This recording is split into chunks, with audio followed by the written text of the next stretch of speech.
안녕하십니까. 프레시안 박영규입니다. 지난 시간에 미국 지도의 금융자본주의가 지난 40년간 상위 1%를 살찌우는 반면 나머지 99%를 궁핍화시켰다. 가난하게 만들었다. 그런 말씀을 드렸는데요. 오늘은 그 과정을 좀 더 구체적으로 살펴볼까 합니다. 1997, 98년 동아시아 외채 위기 이후인 1999년에 영국의 정치경제학자인 피터 고완이라는 분이 책을 냈어요. 책 이름이 글로벌 갬블입니다. 지구적 도박, 지구적 차원의 도박이라는 뜻이죠. 이게 국내에서도 그 책의 일부가 번역돼서 나왔는데 세계 없는 세계화라는 제목으로 부제가 금융 패권을 통한 미국의 세계 지배 전략 이런 얘기입니다. 혹시 관심 있는 분 한번 읽어보시면 좋을 겁니다. 아마. 이게 이제 말하자면 70년대 베트남 전쟁 패배 이후에 미국이 만들어낸 금융자본주의가 어떻게 작동하는가라는 걸 보여준 책인데요. 여기서 이제 그 피터 고반이라는 분은 이제 세 가지를 얘기합니다. 1971년부터 81년 사이에 미국 지도에 새로운 국제 통화 금융 체제가 만들어졌다. 그리고 이 체제는 뭐냐? 정체가 미국의 금융시장 즉 월가죠. 그러니까 미국의 금융시장 및 그리고 미국이 발행하는 달러를 중심으로 한 체제다. 이 체제는. 그래서 이 체제를 달러 월스트리트 레짐 DWSR이라고 명명할 수 있다. 그리고 이 DWSR이라는 달러 본위제, 달러 금융체제는 무엇보다도 미국의 국익 추구를 위한 것이다. 그러니까 71년 이전도의 브레튼 우드 체제가 제3세계까지는 아니더라도 적어도 서유럽과 일본과 같은 우방국들의 경제적 번영을 위한 거라면 81년도에 완성된 이 달러 월스트리트 체제는 한마디로 미국의 국익을 추구하기 위한 것이다. 그리고 그 핵심은 변동환율제이다. 각국의 통화가치를 시장에, 민간 주도의 금융시장에 맡기는 것이다. 그게 왜 중요하냐? 그것은 미국이 자신의 특정한 목표 달성을 위해서 달러 가격을 활용해야 하므로 달러 가격이라는 게 뭡니까? 금리입니다. 금리. 달러의 금리를 미국 연준이 결정하는데 그 달러 금리를 결정하는 것을 통해서 세계 경제체제를 미국에 유리하게 바꿀 수가 있습니다. 실제로 예를 들면 미국은 1985년도에 미국의 이 무역 적자가 하도 심해지니까 85년도에 이른바 플라자 합의라는 것을 통해서 달러 환율을 거의 달러의 가치를 거의 절반 정도 내립니다. 일본하고 소독의 팔목을 비틀어서 그런 거죠. 졸지에 1달러에 200엔 하던 엔화 가격이 1달러에 100엔으로 2배가 올라가요. 그러니까 수출 경쟁력은 떨어지죠. 그 바람에 이제 사실은 일본이 89년 말 90년대 초에 버블 경제로 들어간 겁니다. 그러다가 95년도에는 또다시 반대로 달러 가치를 올립니다. 그 달러 가치가 올라가면서 사실은 동아시아에 투자됐던 달러 자본들이 쫙 철수하면서 생겨난 게 동아시아 외채위기입니다. 쉽게 말하면 미국이 자신의 필요에 따라서 달러 금리의 조정을 통해서 자신의 국익을 추구해 올 수 있었다라는 얘기입니다. 이렇게 지금 그런 것들을 볼 때 그 첫 번째 사례가 이른바 1982년도의 중남미 외채위기예요. 이 중남미 외채위기가 왜 일어났냐면 지난번에 말씀드린 것처럼 1973년도에 석유 쇼크 이후에 4배나 오른 그래서 약 600억 내지 800억 달러라고 얘기되는 석유 판매 대금 페트로달러가 전부 미국 금융기관으로 들어왔지요. 그런데 미국 금융은행이나 금융기관 입장에서는 이걸 어딘가 대출을 해야 돈을 벌 수 있을 거 아니에요. 대출 찾아야 되는데 그때 많이 대출해 준 곳이 멕시코, 브라질, 아르헨티나 같은 중남미 국가입니다. 거기에 마구 은행 대출해 준 이유는 뭐냐면 국가가 망하는 거 봤냐? 돈 꽂아서 망하게 쓸 거면 그래도 세금 받아내서 갚도록 하면 되지 해서 엄청나게 대출해 준 거예요. 그리고 그 당시에는 미국의 인플레가 심했기 때문에 사실은 거의 그 이자가 없는 거나 다름없었어요. 그런데 70년대에 그렇게 마구 중남미에 대출했던 그 대출금의 이자가 81년도가 되면 21%가 돼요. 그러니까 미국 내 이자죠, 이거는. 미국 내 달러 이자가 21%가 됐는데 미국 은행의 해외 대부 이자율로 보면 1970년대에 0.8%였는데 82년도가 되면 11%가 된다고 합니다. 약 13배가 오른 거예요. 그러니까 100만 달러를 빌렸다고 치면 8,000달러만 갚았다가 갑자기 10만 달러, 11만 달러를 갚아야 되는 거예요. 갚을 수가 있겠습니까? 갚을 수 없죠. 그 당시에 멕시코 같은 나라가 자그마치 800억 달러를 빚졌다고 그러는데 브라질, 아르헨티나 다 뭐 몇백억 달러씩 돈을 갚을 수가 없었어요. 그럼 이걸 어떻게 해야 되느냐? 결국은 이제 뭐 미국에서 그 당시 브래디 플랜이라고 해서 최상환 프로그램을 만드는데 쉽게 말하면 아까 지난번에 말씀드린 것처럼 IMF가 미국 은행에 갚을 돈을 뭐 멕시코, 브라질 같은 나라한테 꿔주는 대신에 그걸로 갚는 거죠. 그 대신에 IMF는 너희들이 그 경제가 구조가 안 좋아. 그래서 구조 조정을 요구합니다. 지난번에 말씀드린 뭐 금리 인상, 뭐 재정 긴축, 공기업 민영화, 뭐 자본시장 자유화 이런 것들을 요구해서 미국의 금융자본이 더 놀기 좋게 만드는 거예요. 이름으로써 IMF의 어떤 새로운 쓸모가 발견돼요. 지난 회에 말씀드렸었는데 미국의 금융가들은 사실은 IMF를 무지하게 싫어했어요. 증오했다고 그래요. 왜? 공적 기구 때문에. 미국의 은행가들, 그러니까 유럽이나 미국의 은행가들은 정부의 간섭을 싫어합니다. IMF는 정부 기구예요. 그런데 IMF가 이거 좋네. 이거 우리 원래 이 금융위기가 발생하면 채무자와 채권자가 사실은 같이 피해보는 게 맞습니다. 갚을 수 없는 돈을 다 못 주잖아요. 그럼 뭐 일정하게 깎아서 주든가 이래야 되는 건데 IMF가 들어서서 채무국에 돈을 꽂으면서 이걸로 돈 갚어 하고 그 나라를 또 쥐어짜는 겁니다. 어떻게 보면. 그러니까 말하자면 금융위기의 해결사이면서 금융자본이 제3세계에 진출하기 좋게 하는 그런 역할들을 해온 겁니다. 물론 뭐 우리 일반 개인 사이에서도 마찬가지지만 돈을 꿔줬다가 떼이게 됐다. 그러면 어떤 경우에는 당장 먹고 살 돈도 없는데 그럼 뭐 그냥 뭐 없는 거로 칩시다 하든가 아니면 이제 뭐 좀 예를 들면 100만 원을 꽂았으면 절반만 갚아라. 뭐 이런 식으로 이제 서로 조정을 할 수도 있겠죠. 그러나 국제금융에서는 그런 게 없습니다. 그러니까 그 82년도 그 당시에 멕시코에서 그 당시 퇴임을 앞둔 대통령이 사실은 우리 돈 못 갚아. 이 800억 달러 이자를 갑자기 열몇 배를 올리면서 갚으라고 하니 어떻게 갚을 수가 있겠느냐. 우리 뭐 자본 통제하고 당장은 돈 못 줄 것 같아. 이런 식으로 뭐 엄포를 놨어요. 그때 그래서 이제 미국 금융기관들이 엄청 긴장을 했죠. 그러나 결국은 IMF 경고안을 받아들이고 구조조정을 받아들일 수밖에 없었습니다. 왜? 전 세계가 달러를 중심으로 한 경제권으로 뭉쳤기 때문에 그 달러 경제권에서 벗어나가지고 혼자서 자급자족하기가 사실상 불가능하기 때문입니다. 이 똑같은 일이 2015년도에 그리스에서도 벌어졌어요. 그 당시에 그 재정위기로 뭐 거의 그리스가 초토화되고 그러니까 유럽 중앙은행이 돈을 꽂아요.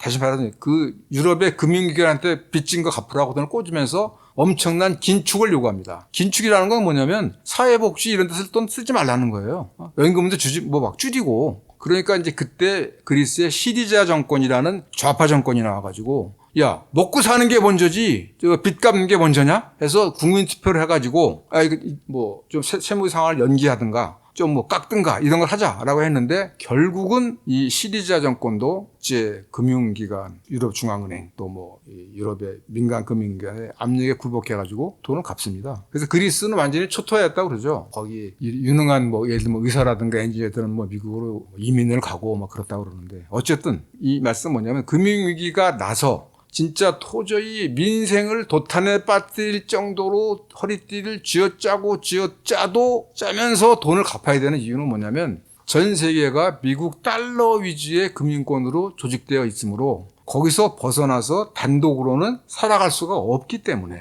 그렇기 때문에 이게 이 금융의 횡포 앞에 각국 정부가 무너졌다는 얘기예요. 중남미 외채위기가 전 세계적, 그러니까 70년대 이후에 일어난 전 세계적 규모의 가장 큰 외채위기였지만 별로 알려지지 않은 또 다른 부채위기가 있었는데 부채위기라고 말할 수 있겠죠. 그것은 뭐냐면 폴란드나 유고슬라비아 같은 동구권 국가들도 서방 금융기관으로부터 달러 빚을 얻었고 그것이 그 공산 정권의 붕괴에 굉장히 중대한 역할을 했다는 겁니다. 지난번에 말씀드린 것처럼 50년대 말이 되면 런던에 유로 달러 시장이라는 게 생겨요. 그러니까 역외 시장이에요. 그 당시만 해도 달러는 미국 금융기관만 운영할 수 있었는데 런던에서 달러를 뭐 대출하고 뭐 이런 달러 채권을 발행하기도 하고 달러를 뭐 꽂기도 하는 역외 달러 시장이 생겨요. 그러니까 소련이나 동구권 같은 나라는 달러가 필요해요. 왜냐하면 미국의 식량이라든가 무슨 뭐 첨단 기계라든가 같은 그 자국 내에서는 확보할 수 없는 어떤 물건들 또는 식량들을 사야 되기 때문에 달러가 필요한데 그 달러를 미국 금융기관에 예치했다가는 최근에 우크라이나 전쟁 때처럼 미국이 그걸 압류하면 어떡합니까? 그러다 보니까 이제 런던 그 유로 달러 시장에다 예치를 했어요. 그리고 예를 들면 폴란드나 유고슬라비아 같은 나라가 돈을 거기서 꿔갑니다. 그러니까 60년대에는 사실은 유로 달러 시장이 아직 막 처음 출범할 때라서 꿔줄 데가 없었다고 그래요. 그래서 막 고객을 막 돈을 꿔갈 고객들을 막 찾았는데 거기서 이제 폴란드, 유고슬라비아 이런 나라들이 돈을 꿔간 거예요. 그런데 이제 70년대 말이 되면 그때부터 이제 이 대출 금리가 막 오르기 시작합니다. 그러니까 폴란드 같은 경우는 그때부터 달러 이 대출 한 달러 이자를 갚아야 되는데 달러가 없는 거예요. 그러다 보니까 국내적으로 긴축 정책을 갚아야 되니까 긴축 정책을 실시하다 보니까 노동자들의 불만이 점점 커지고 그 불만이 결국은 자유연대 노조, 레프 바이엔사의 자유연대 노조, 솔리다르노스트라는 거로 결집이 되면서 그것이 결국은 폴란드 공산정권이 무너지는데 굉장히 중요한 역할을 합니다. 유고슬라비아라는 나라는 소련으로부터 독립된 공산국가고 그리고 노동자 자주제도라고 그래서 노동자들이 공장을 운영하고 그리고 굉장히 모범적인 80년대까지만 해도 어떻게 보면 한국보다도 선진국이었는데 60년대, 70년대 그 서방에서 돈을 꿨다가 역시 대출금 변제의 경제적 그 압력을 받으면서 이 유고슬라비아라는 나라는 6개 나라가 있었거든요. 슬로베니아, 크로아티아, 뭐 보스니아, 세르비아, 마케도니아 이렇게 여러 나라가 합쳐진 연방국가인데 슬로베니아부터 차례로 독립해 나갑니다. 슬로베니아, 크로아티아, 그러다가 보스니아에서는 이 보스니아라는 나라는 회교도도 있고 뭐 정교도도 있고 가톨릭교도도 있고 굉장히 복잡해요. 그래서 엄청난 내전이 일어납니다. 어쨌든 중요한 것은 이 동구권 나라들도 달러 대출을 받으면서 결국은 자본주의국가로 바뀌거나 나라가 분리되는 그런 곤경을 겪었다. 그리고 이 얘기의 핵심은 뭐냐? 미국이 군사력으로 이루지 못한 것을 금융력으로 이뤘다는 거죠. 그러니까 미국이 베트남 전쟁에서 남쪽에 미국을 따르는 친미 정부를 세우려고 10년 동안 노력했지만 결국은 그 세계 최고의 군사력으로 실패했는데 아니 뭐 70년대 중남미에 뭐 돈을 꿔주고 했더니 그냥 불복. 그다음부터는 뭐 중남미 경제는 미국의 금융재벌의 움직임에 휘둘릴 수밖에 없죠. 동구권도 뭐 폴란드라든가 뭐 헝가리라든가 뭐 유가라든가 많은 나라들이 달러빚 갖다가 썼다가 결국은 미국식 체제로 옮겨올 수밖에 없었던 거죠. 약간 여담이지만 사실은 1982년도에 중남미 위기 때 한국도 외채 위기가 굉장히 심각했습니다. 그 당시에 아마 4등이라는 말이 있었어요. 멕시코, 브라질, 아르헨티나 다음에 한국. 한국도 달러 빚을 많이 썼어요. 그런데 한국은 그 외채 위기에 빠지지 않았죠. 왜? 북한과 대치하고 있는 자본주의 국가의 쇼윈도였기 때문에 한국이 망하는 꼴을 보면 안 돼요. 그래서 미국이 일본을 시켜서 몇십억 달러를 지원하게 함으로써 그 외채 위기를 벗어나게 했다고 그래요. 이게 이제 브루스 커밍스의 얘기인데 바로 그때의 경험 때문에 97년 동아시아 외채 위기 때 한국 정부가 또다시 일본에 대해서 손을 벌리죠. 좀 긴급 돈 좀 꿔주라. 그러니까 그때 외채 위기란 거는 우리나라에 돈이 없는 게 아니에요. 달러가 없는 거지. 달러를 그냥 긴급하게 좀 갖고 와서 갚으면 돼요. 근데 그때는 미국이 말렸습니다. 못하게 했습니다. 왜? 이제 한국도 클 만큼 컸기 때문에 한국의 자본시장을 열어가지고 미국 금융자본이 들어가서 한국에서 놀면서 좀 돈을 벌어가야지. 한국의 경제체제를 미국의 금융자본의 요구에 맞도록 바꾸겠다 해서 그렇게 된 겁니다. 사실.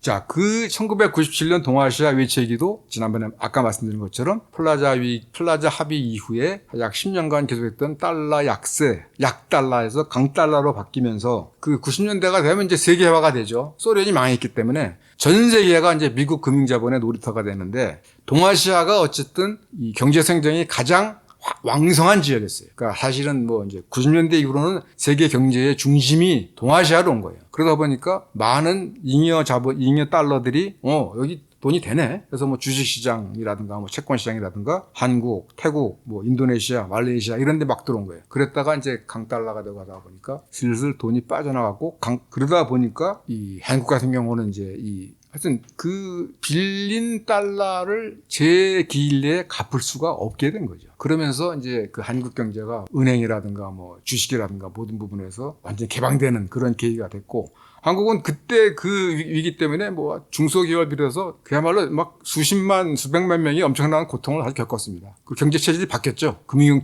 위주로. 그러니까 요즘 젊은 사람들이 뭐 주식하고 그런 게 다 그때부터 시작된 건데 어쨌든 중요한 것은 이때 중국만은 그 동아시아 외채기에서 벗어났어요. 거기에 가용되지 않았어요. 그 이유가 뭔지 압니까? 중국은 그때까지 자본 통제를 했기 때문에 그래요. 외환이 자유롭게 드나들 수가 없게 만들었던 겁니다. 이 동아시아 외채 위기가 더 퍼져서 98년도가 되면 러시아가 사실은 외채 상환을 이제 돈 못 갚겠어 라고 포기해버립니다. 사실은. 이거는 92년도에 그러니까 소련이 해체된 다음에 93년부터 96년까지가 러시아 주식시장이 세계에서 가장 수익률이 높았다고 그래요. 그 이유는 뭐냐면 국제금융자본이 러시아로 진출해서 옐친 휘하의 노멘클라투라, 그러니까 예전에 공산당 관료들하고 결탁을 해서 러시아는 자원이 무지하게 많은 나라입니다. 공기업도 있고 그런 것들을 다 약탈적으로 뺏어가지고 다 팔아먹은 거예요. 민간 기업을 만들어버린 거예요. 그때 생긴 게 이제 올리가르히라는 것들이죠. 이 올리가르히들이 그 돈을 다 어디다 옵니까? 주로 런던에 갖다 처박아 놓은 거예요. 그리고 완전히 93년부터 99년 이전까지 이 러시아 경제는 2차 대전 때보다도 더 큰 피해를 봤다고 합니다. 그러니까 그 냉전이 종식될 때 소련 사람들은 야 이제 우리도 미국이나 서유럽처럼 경제적 번영과 정치적 자유를 누리겠구나라고 했는데 돌아온 거는 엄청난 경제적 파괴였습니다. 그래서 결국은 이제 푸틴이 온 뒤로는 미러 관계가 달라지죠. 어쨌든 중요한 것은 93년도에 한번 97년도에 동아시아 외채기가 있었고 93년도에 세계화를 통해서 세계가 조국 민국 금융자본의 놀이터가 됐는데 2001년도 9.11 테러 이후에 미국은 이제 약 20년에 걸친 대중동 전쟁에 나섰고 그 다음에 사실은 이제 2001년도가 되면 미국이 신경제라고 그래가지고 그때 뭐 금융자본이 워낙 돌아다니니까 워낙 돈을 많이 벌다 보니까 야, 이제 자본주의가 경기순환이 없어졌다. 신경제다. 앞으로 미국은 계속 번영할 만 남았다. 라고 했는데 2000년도에 닷컴 버블이라고 그래가지고 인터넷 기업들을 중심으로 한 버블이 깨지면서 그 뒤에 2000년도에 미국은 어떻게 돈을 벌었냐면 미국 국내 주택 가격을 상승시키면서 그걸로 번영을 유지해요. 그래서 이른바 부의 효과. 그러니까 집값이 올라가면 내가 부자가 된 것 같잖아요. 그러면서 이렇게 소비를 하는 거예요. 그러면서 계속 일종의 폰지 게임이라고 하는데 계속 집값을 올리는 거예요. 근데 집값을 올리는 집값을 유지하려면 계속 은행에서 돈을 꿔야죠. 그러니까 은행은 또 돈을 벌기 위해서 집값을 갚을 능력이 안 되는 경제적으로 하층 계급한테도 말하자면 신용불량자한테도 마구 주택담보 대출을 해주다가 그것이 거품이 꺼진 게 2007년, 2008년도에 미국발 금융위기. 어마어마하게 큰 거품이 꺼졌어요. 이거는 사실은 1929년도에 대공황에 못지않은 큰 사태인데 그때처럼 경제가 망가지지 않은 거는 이제 거시경제를 관리하는 기술이 늘어나가지고 1929년도에 공황이 커진 것은 아까 말씀드린 신용경색 때문이었다. 그래서 이제 2008년도 이후에 이 사태가 사실은 대공황과 맞먹는 경제적 위기 사태인데 그냥 대침체라고 그래요. 그것은 왜 그러냐? 미국 연준에서 양적 완화라는 힘으로 어마어마하게 많은 돈을 풀어요. 약 8조 달러, 9조 달러라고 그러는데 그 돈을 풀어가지고 미국의 그 대형 금융기관이 갖고 있는 불량 채권들을 다 사들입니다. 그러니까 그건 사실 휴지 조각인데 다 사들인 거예요. 다 갖고 있는 거예요. 그래가지고 그냥 계속 시간을 연명하고 있는 겁니다. 지금 사실은. 그러니까 이런 사태가 일어나니까 바로 이제 미국의 이중 기준에 대한 비판이 일어나죠. 예를 들면 동아시아 외채 위기 때는 금리 인상하고 뭐 긴축하고 뭐 이런 거 하라고 그러더니 미국은 웬걸 금리를 오히려 낮추고 그 다음에 연준이 나서가지고 막 불량 채권을 사주고. 그리고 뭐 일부 뭐 페니맨이 프레디맥이니 해서 이 주택금융 관련된 연방기구 같은 게 있는데 다 국유화해버리고 야 이거 기업 사회주의 아니냐. 그러니까 이제는 이제 IMF에서도 우리가 잘못했다 그런 얘기를 합니다 사실은. 그러니까 금융이 나라를 위해서 있는가 국가가 금융을 위해서 있는가. 지금까지는 특히 미국 같은 경우는 국가가 금융 세력을 위해서 있는 거예요. 1%를 위한 금융을 위해서 국가가 활동을 하고 있는 거예요. 그 당시에 양적 완화를 통해서 뭐 시티그룹이니 무슨 뭐 하여튼 그 큰 뭐 골드만삭스 이런 걸 다 살려준 반면에 그 불량 주택 대출 때문에 결국은 집을 잃게 된 미국 사람들이 약 940만 가구라고 그래요. 뭐 사람으로 치면 한 몇천만 명 되겠죠. 그 사람들은 굳이 안 했어요. 한 1조 달러면 된다고 그랬다는데 구조 안 했어요. 결국은 2008년 금융위기를 일으킨 주범들이 골드만삭스니 뭐 시티은행이 하는 금융기관들인데 여기들은 다 구조해주고 일반 서민들은 구제해주지 않았습니다. 그래서 2011년이 되면 월가 점령운동, 오큐파이 월스트리트에서 말하자면 이 미국의 이 자본주의라는 게 이게 1%만을 위한 거다. 돈 가진 놈들만 위한 거지 일반 서민들은 다 죽이는 거 아니냐. 부의 양극화가 너무 심하다 라는 저항운동이 시작이 됩니다. 그러니까 이제 80년대부터 약 2007년까지 세계를 그야말로 말아먹던 금융자본주의, 미국의 금융자본주의가 그 실체를 드러났다고 볼 수 있는 거죠. 사실은 그것으로 금융자본주의는 사실상 끝이 났다는 얘기들을 많이 해요. 근데 아직도 뭐 16년 이상, 아니죠. 지금 2008년이니까 18년 이상 버텨오고 있죠. 어쨌든. 그러나 미국 내에서는 이거는 지금 일반 서민을 위한, 미국 국민을 위한 자본주의가 아니다. 아주 극소수 상위 금융가, 그리고 물론 이제 그 외에 무슨 뭐 IT 기업이라든가 뭐 무슨 제약산업이라든가 방위산업체 같은 아주 일부 소수만을 위한 자본주의지 일반 국민들은 내팽겨치고 있다라는 불만이 많이 일어나고 있습니다. 그리고 2008년 금융위기를 계기로 중국에서도 이제 사실은 중국은 세계의 공장이 돼가지고 그것을 거의 미국이 사들여간 거 아닙니까? 중국에서도 이제 미국 시장만 믿으면 안 되겠네 해서 내수 시장을 키우기 시작합니다. 2008년도부터 중국이 고속철도를 깔기 시작했고 서부 대개발, 서부 지역에 좀 발전이 늦었거든요. 서부 대개발을 했고 또 예를 들면 2008년도에 내수 신작을 위해서 중국의 모든 가구에 대해서 냉장고, 세탁기, 에어컨 중에 2가지만 골라. 그거 사면 정부에 돈 대줄게. 이런 식으로 내수 시장을 확보합니다. 그리고 2013년도가 되면 시진핑 체제에서 뭘 합니까? 1대1로라는 걸 하죠. 1대1로는 뭡니까? 유라시아 대륙을 거쳐서 그다음에 뭐 아프리카 중남미까지 중국의 지원으로 그 나라의 산업을 발전시켜서 이 나라들을 중국의 경제권으로 끌어들이겠다는 겁니다. 미국과는 다른 새로운 경제권을 미국에만 일방적으로 의존하지 않겠다. 유럽까지 포함해서 중국이 유라시아 대륙의 경제를 견인하는 기관차가 되겠다. 그런 거였어요. 그리고 또 한편으로는 아까 말씀드린 그 90년대 이후 러시아가 미국의 어떤 경제적 착취에서 엄청난 피해를 입었고 푸틴이 되면서 말하자면 경제에서의 자립 선언이 시작됐고 이때 우크라이나 문제가 계속 커지면서 2014년도에 우크라이나에서 서방이 미국이 주도하는 쿠데타가 일어나서 서방지향적 대권이 섰고 이때 러시아가 크림반도가 우크라이나 영토인데 원래는 러시아 거였어요. 그거를 주민투표를 통해서 러시아가 크림반도를 병합하니까 미국이 러시아에 대해서 대대적인 경제 제재를 가합니다. 사실은 우크라이나를 둘러싼 러시아와 미국의 전쟁은 이미 2014년 2월 달에 시작이 된 거예요. 그리고 이때 경제 제재를 러시아가 받았고 그러면서 어떻게 보면 경제적 독립을 강요당한 겁니다. 서방과의 이 경제 교류가 좀 여러 가지 좀 어려워지니까 자, 농업을 키우자. 식량은 굉장히 중요해요. 농업을 키우자. 그다음에 중국하고 에너지 수출 장기 계약을 맺습니다. 2014년도에 푸틴이 베이징에 가가지고 시진핑과 함께 계약을 맺었는데 앞으로 30년간 4천억 달러어치의 석유와 천연가스를 팔겠다. 말하자면 미국 주도의 세계 경제에서 자립할 수 있는 기반을 마련을 해요. 2022년도에 미국이 우크라이나 전쟁을 일어나도록 방치한 이유는 경제 제재로 러시아 경제를 무너뜨릴 수 있다고 믿었기 때문이에요. 러시아의 외환준비금 6천억 달러 중에 서방에 있는 3천억 달러를 압류하고 러시아의 석유, 가스 같은 에너지 자원을 금지하면 뭐 한두 달 내에 망할 거야 라고 생각했는데 망하기는커녕 러시아가 오히려 커지고 있죠. 그리고 이제 2013년도에 미국발 금융위기의 여파로 유럽에서도 재정위기가 일어납니다. 왜냐하면 유럽도 미국처럼 금융자본주의로 바뀌었고 그 유럽이 뭐 이른바 피그스라고 그래서 포르투갈, 이탈리아, 그리스, 스페인 등의 꿔준 돈들이 회수에 문제가 생겨요. 그러면서 긴축을 강요하고 2015년 정도가 되면 유럽 내에서도 이것에 대한 반발로 여러 가지 진보적 운동이 생겨납니다. 지난번에 말씀드린 그리스의 뭐 시리자 정권, 뭐 스페인의 포데모스, 뭐 이탈리아의 오성운동, 그리고 영국에서 노동당의 진보적 인물이 뭐 제레미 코빈이 당수가 된다든가, 뭐 프랑스에서 뭐 노란조끼 운동이 일어난다든가, 이런 것들은 뭐냐?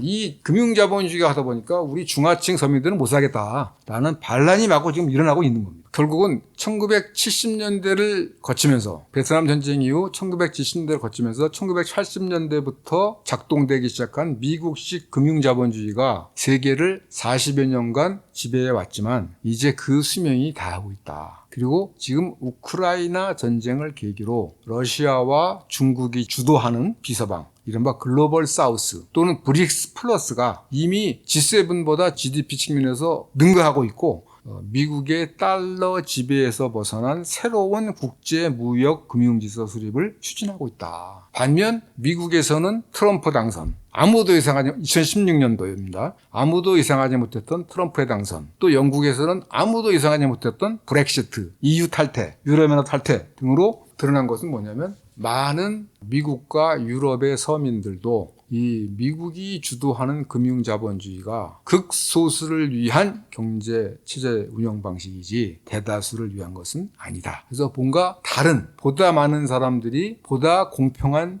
보다 인간다운, 보다 공평하고 저유로운 삶을 누릴 수 있는 그런 체제를 만들어야겠다라고 하는 움직임을 보이고 있다. 쉽게 말하면 지금은 그 1970년대와 같은 지금 2020년대인데 약 40년, 50년 되었던 그 금융자본주의적 질서에서 벗어난 새로운 질서를 지금 새로 찾아나가고 있는 어떤 거대한 전환의 시대다라고 말할 수 있을 것 같습니다. 다음 시간에는 베트남 전쟁을 계기로 경제체제가 바뀌었고 그 바뀐 경제체제가 지금 또다시 바뀌려고 한다는 말씀을 드렸는데 그 경제체제를 바뀌는데 중요한 역할을 했던 신자유주의, 미국의 군사주의를 계속 유지하도록 만든 신보수주의 이런 그 미국 내의 어떤 사상적 움직임이 바뀌게 됩니다. 그리고 그것이 이제 지금까지 온 것이죠. 그 부분에 관해서 말씀을 드리도록 하겠습니다. 오늘 얘기는 여기까지 하도록 하겠습니다. 지금까지 들어주셔서 감사합니다.